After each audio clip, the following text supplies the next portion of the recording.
Привет, друзья! Китайская компания UMIDIGI решила расширить второе поколение защищенной пуленепробиваемой линейки смартфонов двумя новинками средней ценовой категории.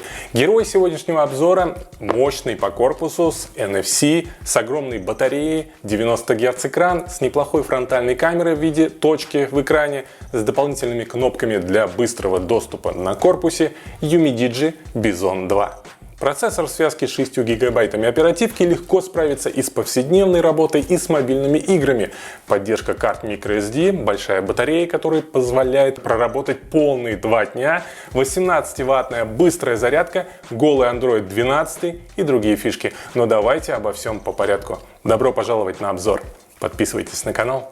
Поехали!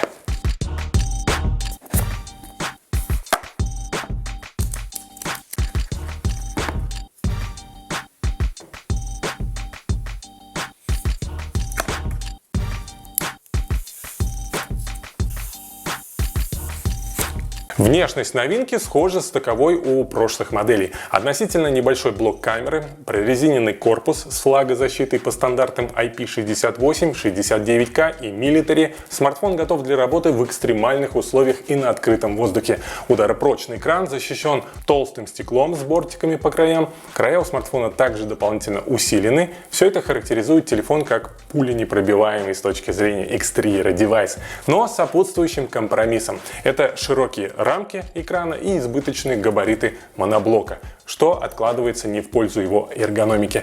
Вес смартфона большой, но терпимый, 280 грамм. Для сравнения, вес моего iPhone XS Max 208 грамм. Установленная большая размером 6,5 дюймов IPS-панель вышла очень неплохой по четкости и плавности изображения. Благодарить за подобное достижение необходимо разрешение Full HD+, и частоту обновления картинки в 90 Гц. Да, тут не 100... Вот, смартфон подсказывает, да, тут не 120 Гц, но перелистывается все равно все плавнее, чем стандартных 60, и это заметно.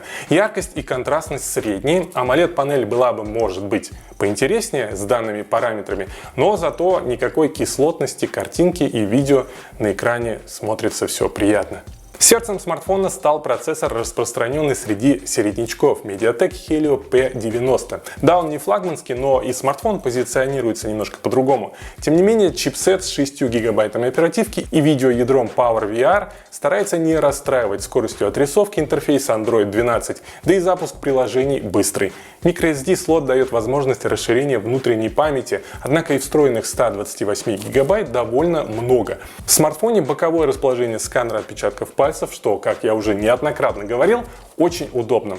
Есть разблокировка по лицу, срабатывает все быстро. Что касается игровых способностей, то связки не хватит лишь для ресурсоемких проектов наподобие Genshin Impact. В остальное поиграть на средних настройках графики получится. Нагревается Android смартфон после часа игр слабо, тротлинга почти нет. Автономность становится одним из конкурентных преимуществ устройства, ведь батарея обладает внушительной емкостью в 6150 мАч и гарантирует пару дней активного взаимодействия с фаблетом. Да и заряжается аккумулятор довольно быстро, благодаря комплектному блоку питания на 18 Вт. Фотовозможности недорогого смартфона представлены основными 48, 16 и 5 мегапиксельными модулями без оптической стабилизации и 24 мегапиксельной селфи-камерой. Флагманской детализации снимков здесь нет, но зато присутствует достойная цветопередача дневных кадров, ну и отсутствие шумов при вечерней съемке очень радует. А также запись достаточно плавного видеоряда Full HD разрешения. Бесконтактные платежи NFC на месте, а вот стереозвучания не наблюдается. Звук идет сзади корпуса, да, он не стерео, но получается равномерным. Итоговое впечатление от гаджета равно его стоимости. Это среднебюджетный смартфон, основной фишкой которого является неубиваемость и долгое время автономной работы. Напишите ваше мнение по поводу защищенных смартфонов с большими аккумуляторами. Кому они больше подходят? Строителям, нефтяникам или просто людям, которые часто роняют свои смартфоны? Поддержите ролик лайком, если не сложно. Подписывайтесь на канал, все нужные ссылки в описании к ролику. Впереди много интересного. Пока-пока.